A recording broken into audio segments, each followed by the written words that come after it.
Welcome, folks. It's the Church Solutions Podcast, and it's episode number 387. And my name is Phil Thompson. And I'm Steve Lacy. We have a guest today, Steve, but before we introduce our guest, we always want to let people know we've got things going on that would maybe interest them.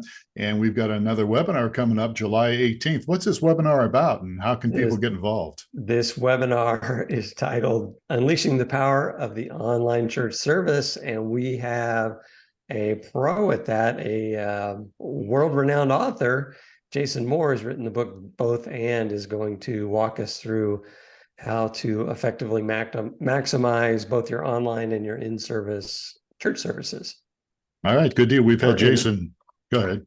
In-person church service, I should say. In person as well as online. We've had Jason on before on our Church Solutions podcast. He'll be a lot of fun.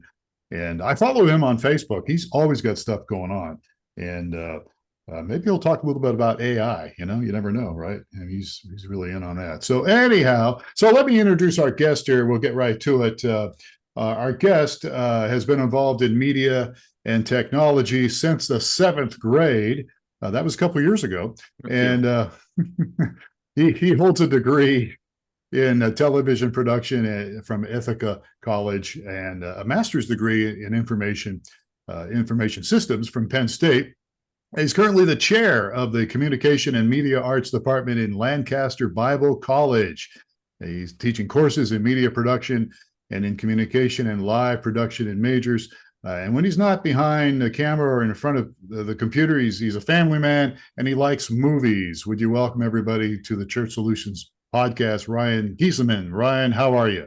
I'm doing well. Thanks for inviting me. So Ryan, let me kick off the questions here real quick. Steve wants to jump in here, but we will stop him. I also noticed that you like movies. What's been your favorite movie so far this year? This year, well, I just saw the new Guardians of the Galaxy with my son, so that's the most recent, and I would probably say my favorite. I'm a fan of the Marvel movies as well as, and I would say even within the Marvel universe, the Guardians of the Galaxy that's my favorite franchise. Yeah. I haven't seen that yet. Have you seen that, Steve? I have not. My one of my kids is into those, and he's watched it. I have not been a purveyor of superhero. Yeah.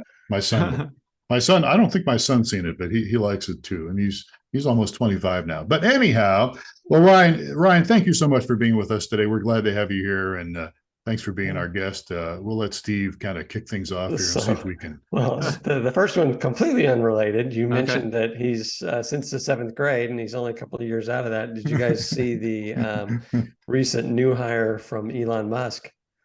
No. He hired a 14-year-old kid to but be a part of his space satellite program. Supposedly a child prodigy. I don't know if he's got a advanced technical degree at 14 yet, but I think he's already graduated high school and probably college, but they didn't give any. It's not rocket science. Oh wait. Yes, it was just interesting. He's 14 years old, and yes. Yeah. So anyway. So we're going to talk today, I guess, about live streaming lessons from the pandemic. Did we have a pandemic recently? Is that what, did I hear about that somewhere? So yeah, we're going to talk a little bit about that, and we've got an expert here with us. So Steve, why don't you see if you can stump Ryan here with some questions? All right. So Ryan, you are, you've written a paper and you're going to be speaking at a conference that we're going to be a part of as well, the Capture Conference in Dallas. So, give us a little introduction of the primary, or what's the topic, in a few sentences. Sure. I should probably give a little bit of background so that everybody just doesn't think that I'm an academic who just went out there and started looking at churches and live streaming. I actually spent 14 years as the video production director at LCBC Church in Manheim, Pennsylvania, which is a church of multiple sites at this point, probably upwards of 20 different locations. And when I left, we were running around 16,000 attendees every weekend. I think they're closer to 20,000 at this point. So it was a small church. Okay. It was a small church, just a little country church. I'm sorry. I'm going to stop. I'm going to shut up here. Go ahead. So some of my interest in this area comes from my experience in the church, in the local church. And, it wasn't always that size. When I started there at the beginning of my career, it was still probably, in most people's definition, still a mega church, but 2,500 people as opposed to 10 times that amount. So that's kind of where this all started for me. And I was part of a lot of the conversations regarding live streaming over the course of those 14 years as live streaming technology improved to the point where churches could use it. We had a lot of conversations about should we, shouldn't we, how should we not? And so when 2020 hit and I saw the sudden increase in churches bringing on this technology because they had to, they didn't really have much of a choice, I became very interested in researching how did that process happen for churches? What are their thoughts as they come out of the pandemic and people start attending church again? Will this continue? Are they going to hold on to it? And that sort of thing. And so I did a lot of research in the late summer of 2020 and continuing that now as I pursue a PhD. I'm working on this as part of my dissertation as well. Oh, okay. Well, that's so were you a part of the church in March of 2020, or were you already had moved on, or? I had moved on to higher education at that point. Now I still attend the church where I worked, LCBC Church, and I still keep in contact with many of the people there. And so even prior to the paper, in the midst of writing the paper that you read, Steve, we held a workshop for churches to help them through this transition where people from LCBC Church, Victory Church in the area, a bunch of churches where I have connections, we brought in their experts and we did a workshop online for people to say, okay, you've been forced into this world of live streaming. How do you do it well? And so we held I think it was a 2-hour online workshop for churches that was well received. So there's a base theory in here, the diffusion of innovation, which is kind of a life cycle of innovation, right? That Yeah. and it falls into there's some early adopters that are doing things early, and then there's this was made this whole thought process, if I'm thinking of the right stuff, and you can correct me if I'm wrong, but a book written a long time ago called Crossing the Chasm. Are you familiar with that?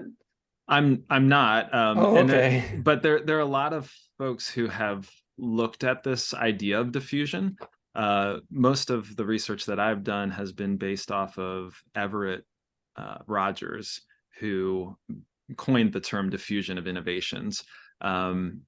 And his initial research was really in the realm of Midwest farmers and how does a farming innovation diffuse across that social structure of a farming community. So does it parallel this Crossing the Chasm guy wrote it from a business perspective and said, I'm introducing a new, technology. And so there's some early adopters and there's a certain personality and type of people there.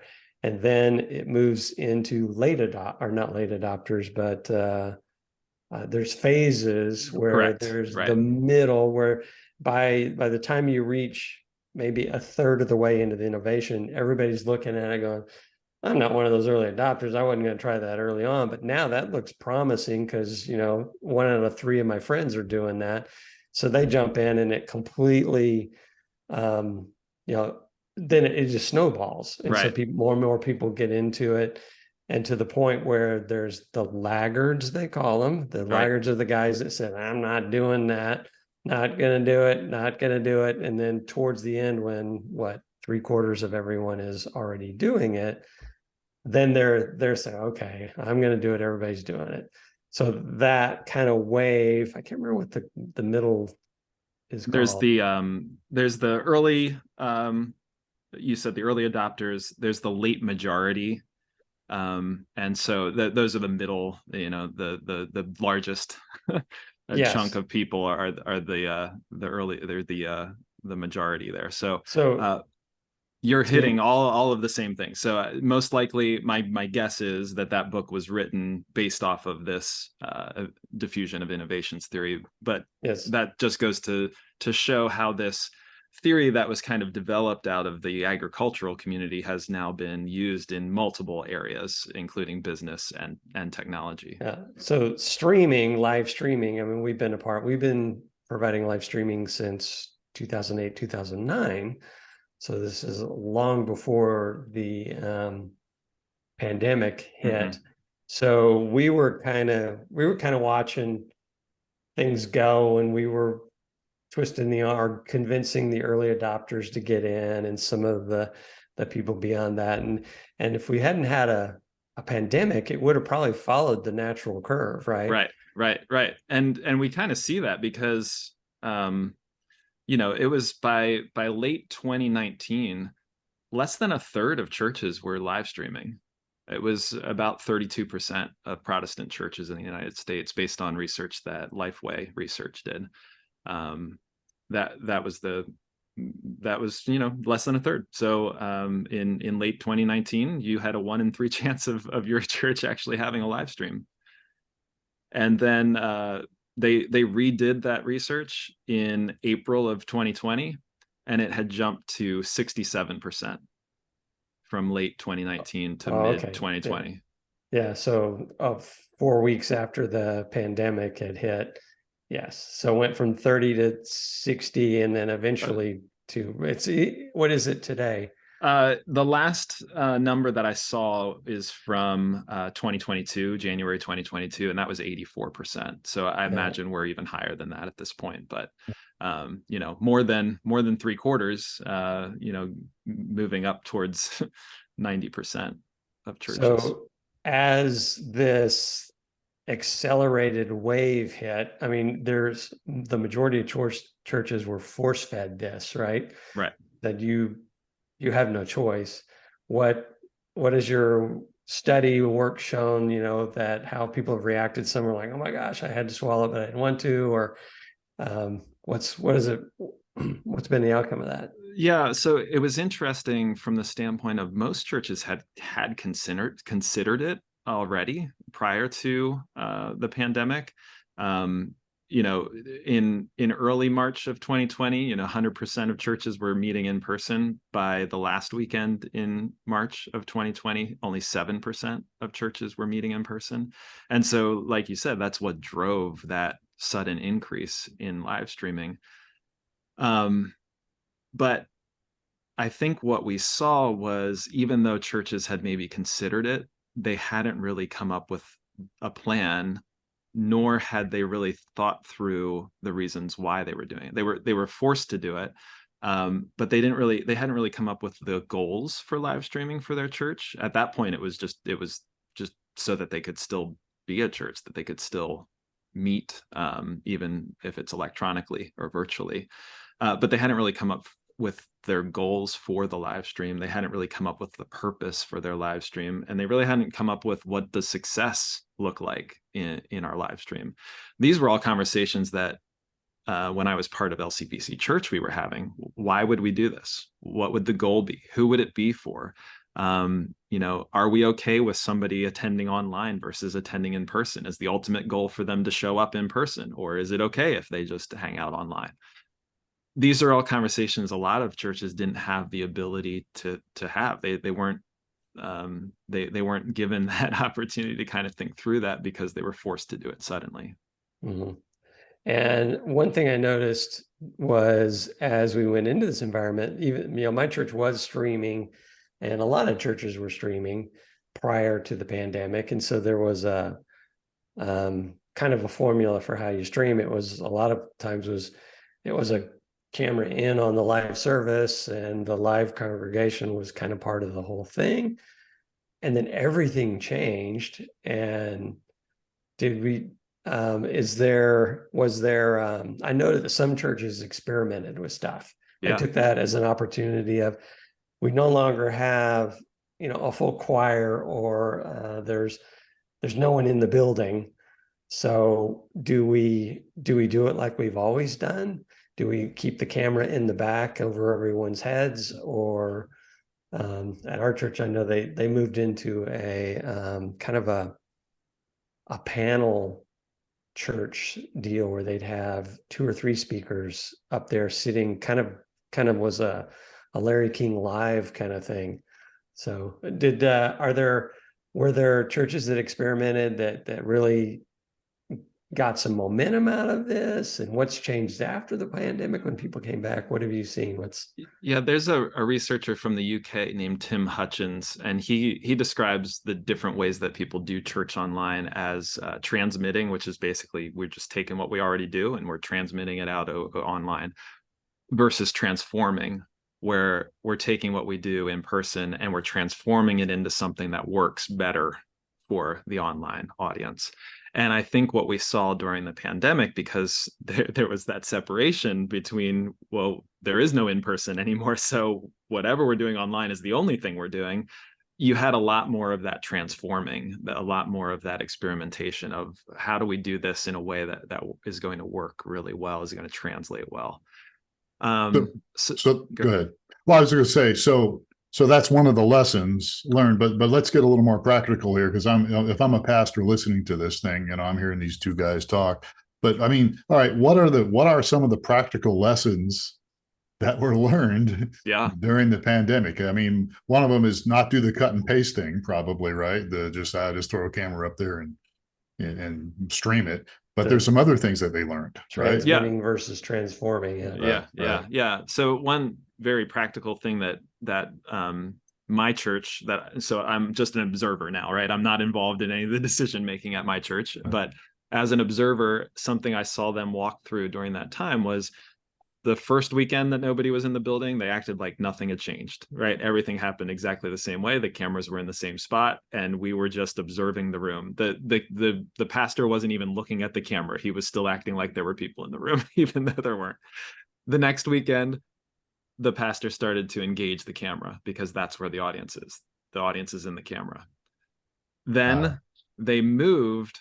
They were like, why are we on stage? We're not in front of an audience. So then they moved down right in front of the camera, because again, the audience is right in front of the camera. And so now they've, since that time moved back to the stage because there is a large audience. But one thing that they did keep is they had started to use a teleprompter during the pandemic because they wanted to engage the audience. They wanted to look straight into the camera lens the entire time. And they had always used notes. So it wasn't like anybody thought they had their sermon memorized to begin with, but they've now they have a large television that's right under that main camera position. And so instead of looking down at their notes constantly, they are constantly engaged with that camera because they're working off of a teleprompter. Yeah, that's great. It's funny you're describing that. It's exactly what our church went through. And finally go, why do we have a camera in the back? Why are we up on stage? And they set up a little chairs it was kind of a late night talk show kind of thing, and brought in associate pastor to help, so it wasn't just one guy talking the whole time. So, interesting. Yeah. So that's one way. I mean, one thing that I think we've learned is that the online audience wants to feel like they're part of it too. And if we're just acting like they're a fly on the wall and they're just observing everything, then we're not actually engaging with them because they are behind the camera. And so the online audience wants to feel like they're part of it as well. Has there been other engagement lessons learned, or why? Let's start with this. Why is engagement important, or is it important? Well, I think that comes back to the question of why are we doing this? What's our purpose? What does success look like?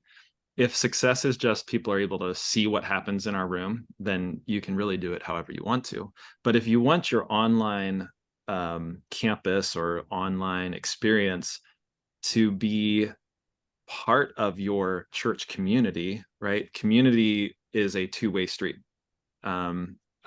And so if by coming to your website and I'm just able to watch your service, I'm not engaging in any way. I'm not, there's no feedback loop there. And so providing an opportunity for those folks who join virtually to be able to engage in community, whether that be a chat that's open and moderated so that they can ask questions, they can have conversations, or at the very least, an opportunity for them to provide prayer requests or feedback after the service in some meaningful way that is actually going to be responded to. And this all involves people, right? In the same way that if somebody attends in person, they would be able to have a conversation with a pastor after the service. Those online have to be able to have those same conversations in some meaningful way. Yeah. So some detractors out there may say, well, it's not really engagement unless I'm there and I can hug them and, shake their hand and that sort of thing. What would you say to that? Is it a form of engagement? Where do you put yourself on that? Well, so this is just my personal take at this point, right? This is not based on any research other than the research in my living room. But my family is not as engaged when we're sitting in our living room on our couch with our phones in our hands than we are when we're in the church service, sitting in the seats, engaging with what's happening on stage. And so, to some extent, I agree, Steve, that it's not the same.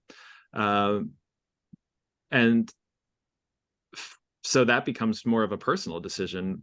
In my family, we're going to show up in person as often as we possibly can, because I think my kids get more out of it when they're in person as opposed to sitting at home. Yeah. So you talked about in your paper about the Church Online, the Life Church platform, and kind of their focus was to move towards engagement. And you kind of talked about how they had, that was kind of a central focus. And so they experimented with a bunch of things that would enhance that. Tell us more about that. Yeah, and the Church Online platform is one of a handful of platforms that are out there to help with this. But having those moderated chat that kind of functionality built in as part of that, having that ability to submit prayer requests very easily is all kind of built into that and baked into that. And that is that's part of that idea of engagement. The other way that I've seen churches do it, and even our church does it, is they have a campus pastor for the online campus. And so there's a particular personality, somebody that is your pastor as a member of that community online, who's welcoming you, who's giving you sort of announcements just for the online community. How can you get engaged? And the other thing that some of those churches that I've talked to have talked about in terms of engagement is offering serving opportunities to those who are part of that online community. At LCBC, our discipleship model is gather, connect, serve, and get out. Not get out, but I'll explain in a second. But gather, so that's attend the weekend services, right. Connect in a small group, a life group. And so churches that really believe in their online community will create virtual small groups. Serve. So how can we offer opportunities for those in our online congregation to serve in a meaningful way and be part of the church body in that way? And then get out into the community and be a light in the community and serve in the community in some fashion. And of course, that doesn't have walls on it, so anybody can do that. So it's really those two middle pieces that churches that want to engage their online community really need to focus on. How are we offering opportunities for them to connect meaningfully, and how are we offering them opportunities to serve meaningfully? Yeah, we just published a blog, among other things that we do here at streamingchurch.tv. We have a blog, and I just published a blog yesterday about how interactivity with streaming video is, in my opinion, is so important. The blog is blog.streamingchurch.tv. But enough of my self-glossing. Well, no, let me keep going, because as you were saying that stuff, Ryan, I'm really proud of what Michael Gray and myself and some others at Alive Church, which is now Steve's church. They fired me years ago, but they didn't fire me. But I'm really proud of what we were doing back in 2008, 2009, 2010, because a lot of the stuff you just mentioned, Ryan, we were doing. We had web hosts from across the country who weren't even in Tucson, who were part of our web host team in Ohio and Pennsylvania and we had groups that would meet during the week that were part of that online thing. I really think, I don't know if we just did it, we didn't do it by accident, but I think we did a good job of connecting people. And I still feel, at least I feel like that is still missing in a lot of the live streaming today for many churches out there. I mean, they're streaming it, and maybe they've got innovative enough to do some different camera angles and do some different things. But I think as a whole, the live chat and the interactivity, I think, is missing from a lot of that. Would you, just from what you've seen, would you agree with that?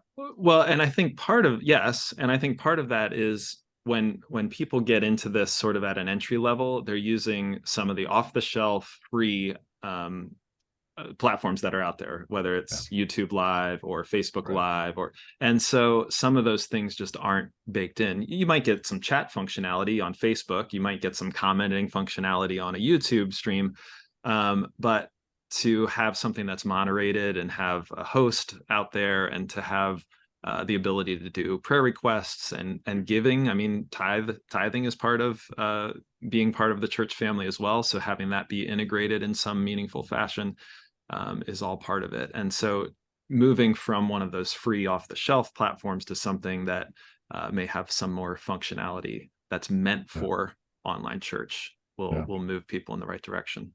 Yeah.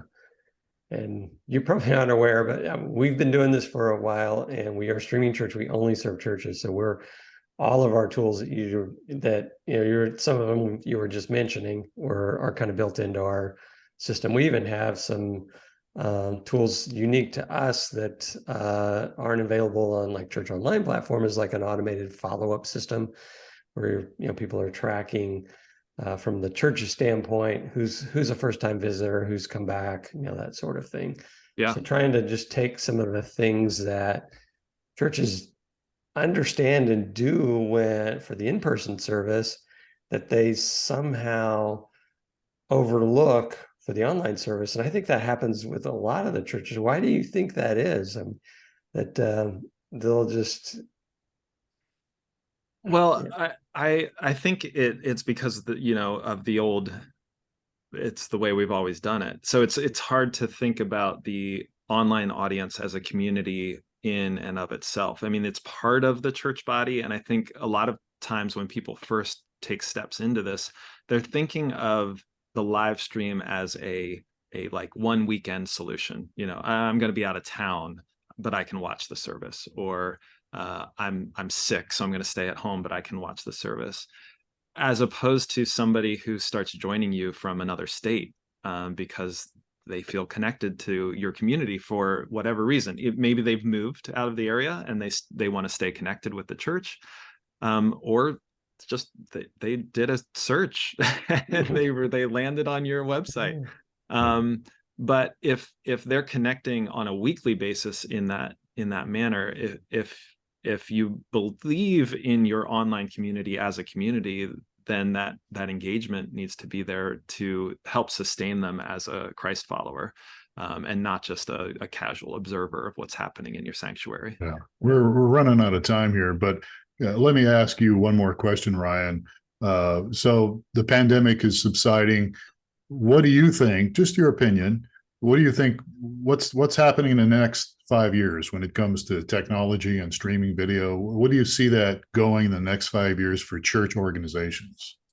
Well, I think we're probably at a point right now where people are wrestling with, are we continuing the way we've been doing it? Are we changing anything? And I know that we've all heard the stories of churches that really struggled with getting people to come back to the building after the pandemic. And anecdotally, I would say that I'm still seeing that at my church, that the in-person attendance is still lower than it had been in 2019.